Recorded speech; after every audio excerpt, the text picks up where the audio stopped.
I need to know. Yes, sir. Go for it, Nick. Basically, it's like this. It's like God's the only one that knows your life. Right. And if you truly in your heart are making the 100% effort to change your life, and to change those things, then God truly forgives you. And living in sin is basically doing those sinful things without giving any effort to stay away from it. You know, you're kind of living both ways. You're going to church and you believe in God, but when you go back home, you're not making any effort to get out of that sin. That's living in sin. So if you're making that effort to get out of that sin, and even if you slip up, you know, God forgives you for that because He knows that we're going to slip up and make mistakes. But as long as you're fully 100% in your heart trying to stay out of that, He knows your heart and He forgives you. Okay. I understand. Thanks for coming out to Broken Chains Church tonight. Angie will be preaching next week. We'll see you Sunday. I know it's only 12 hours a day. What I'm trying to get at is, you're a slave to whatever controls you. Okay? If you're going to continue to go around the same mountain, you're going to continue to go, you brought up the confessional. If we're continuing to go into the confessional with God, and we're continuing, and I'm not trying to offend anybody right now, I'm just saying, if we go into the confessional, and we go into the confessional, and we're not changing, but we still know we have something we're dealing with, and nothing is being fixed. It's just to continually open up door, go into the confessional, walk back out of the confessional, walk back out and do the same thing. Right. There's no change. Right. God, from what I'm understanding from what you're saying and what I'm in agreement with, there needs to become a change. God is saying He wants change. God is saying He set you free by the blood that He shed on the cross and what He did for you. We're free. But our flesh continues to want to rule us and direct us and pull us. Make sense? Yeah, I totally get it. So there's got to be some kind of change that goes on. There's got to be something that happens in our life that's a transformation. And I think a lot of times what happens with our Christian walk is that we get so complacent in realizing that we're okay living in that sin when God is saying He wants more from us. Make sense? He wants more from us. How do we give Him more? Walking away from the fleshly things that we're stuck in. I feel like I'm totally off base now. And it's nothing against you. You're fine. You're fine. Are we making sense? Does that make sense? Yeah. All right. All right. A few years back, I'm in this Christian play. And I had to memorize all these lines. And the name of the play was King Me. King Me was basically a play at this church that I was at, all about I'm king. I rule and reign. I'm not going to give God anything. It's my flesh. I'm going to go party. I'm going to go do what I want. And I really don't care what God thinks. And God is continually calling my name going, Bob, Bob, Bob. But I continue to ignore. And I continue not to want to pay attention to what God is speaking to me. When the God who created you has called your name and you continue just to ignore it and continue to say, I don't need it, I don't want it, I like the way my life is going, and just get the heck out of my life, and you're basically doing what a lot of people do in life. Some of you have done that to God, and God is saying all He wants you to do is just give up and give in and say, all right, God, you know what?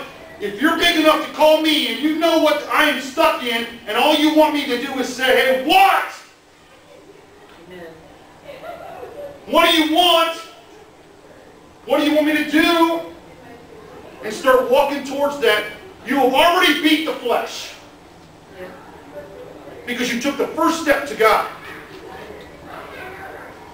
The other part of it is, I accept Jesus and all I want is this, and that's it. I want my salvation, and I can't wait for Jesus to come back.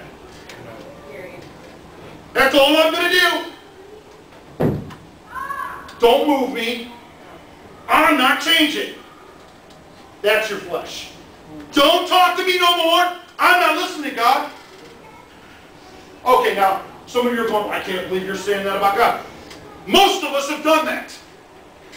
In some way, shape, or form. I ain't listening.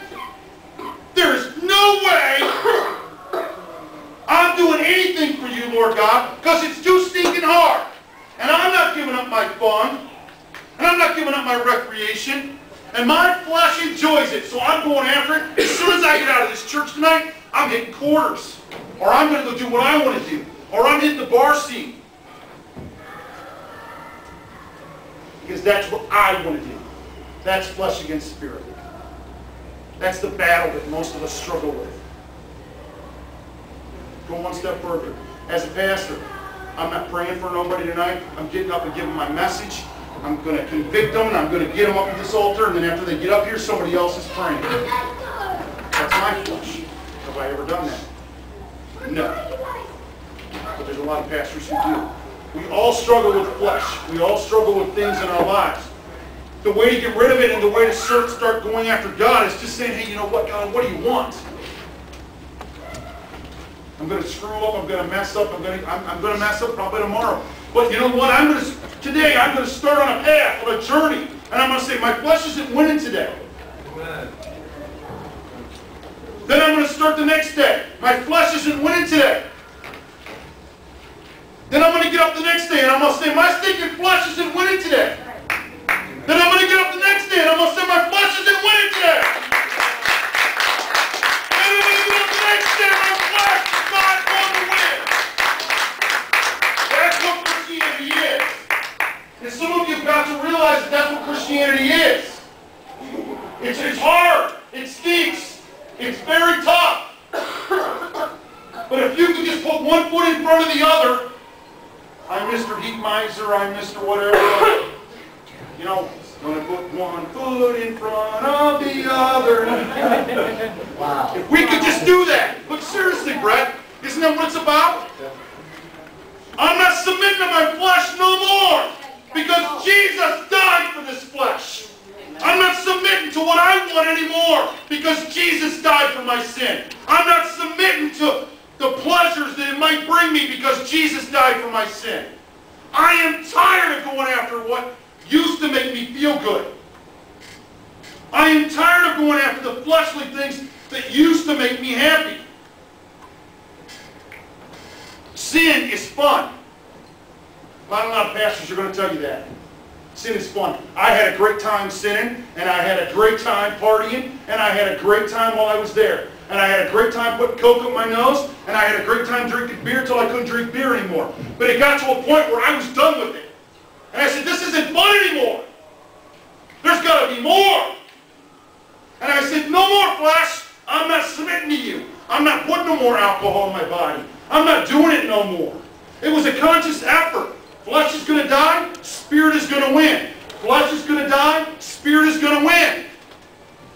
Make sense? Yes.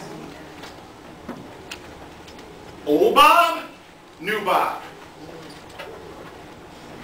New Bob is going to say no to old Bob. And new Bob is going to go after what God has for me. And the more that I step away from that, it's not as pretty as it once was. And it gets uglier and uglier and uglier as I step away from it. Amen. It rots, it stinks. Worse than me sometimes. It stinks, you guys. And it's only going to cause you, listen to me, because we just read it, it's only going to cause death. And the thing that I don't get, and the last thing I want to say tonight, and I know I'm going long, and I didn't even read half of what I had. I'm sorry. No, you are fine. Quit apologizing. I'm not upset at all. But the thing that I want to get to you guys that I don't understand is some of you are walking. You know, you're following all the old 80s rock albums. I'm going to party hard and leave a beautiful corpse. And you're so living inside of yourselves and so living inside of the sin that you don't even want to go after what God's got for you because you're too scared to do it. This is the funnest time I have ever had.